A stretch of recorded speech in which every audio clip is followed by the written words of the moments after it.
আসসালামু আলাইকুম গাইস, আজকে আমি আপনাদের জন্য নতুন আরেকটি রেসিপি নিয়ে আসলাম। সেটা হচ্ছে তালের পিঠা। তো কীভাবে তৈরি করি সেটাই আজকে শেয়ার করব। তো এখানে আমি গরুর দুধ নিয়েছি। আমি এখানে আধা কেজি দুধ একবারও কম করে নিয়েছি জাল দিয়ে। তারপর এখানে আমি 1 কাপ পরিমাণ চালের গুঁড়ি দিয়ে দিলাম। তারপর এখানে আমি দিয়ে দিচ্ছি আধা কাপের মতো ময়দা। তারপর এখানে আমি দিয়ে দিচ্ছি হাফ কাপ পরিমাণ চিনি। তারপর এখানে আমি দিয়ে দিব স্বাদ মতো লবণ।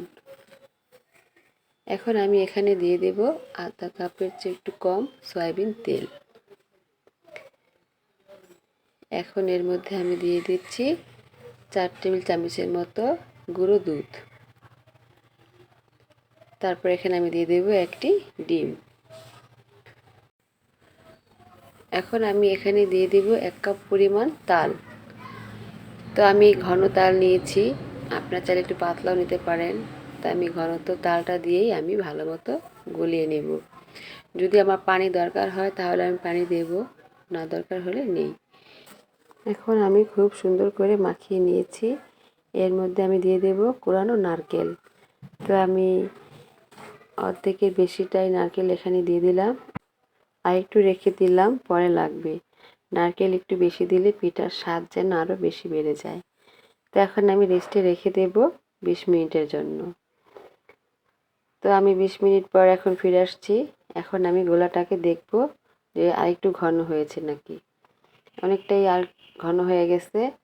দেখতে পাচ্ছেন এরকম ছিঁড়ে ছিঁড়ে যখন পড়বে তখনই বুঝতে হবে যে ডোটা তৈরি হয়ে গেছে।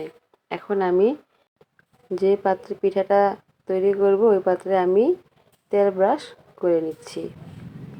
তারপর এখানে আমি সেই ডোটা ঢেলে দেব।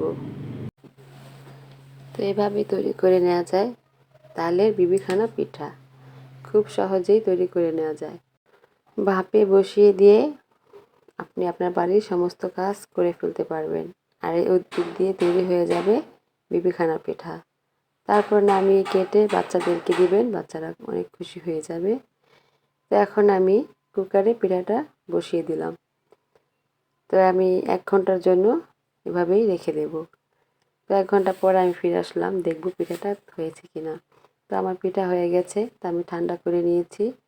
তো আমি একটি ছুরির সাহায্যে সাইড থেকে ছাড়িয়ে নিলাম। এখন প্লেটে বেড়ে নেব। তো আমার পিঠার ফাইনাল লুক। যদি আপনাদের ভালো লেগে থাকে তাহলে অবশ্যই আমাকে একটি লাইক দিবেন, সাবস্ক্রাইব করে আমার পাশে থাকবেন, আমার ভিডিওটাকে অবশ্যই শেয়ার করে দিবেন। আল্লাহ হাফেজ।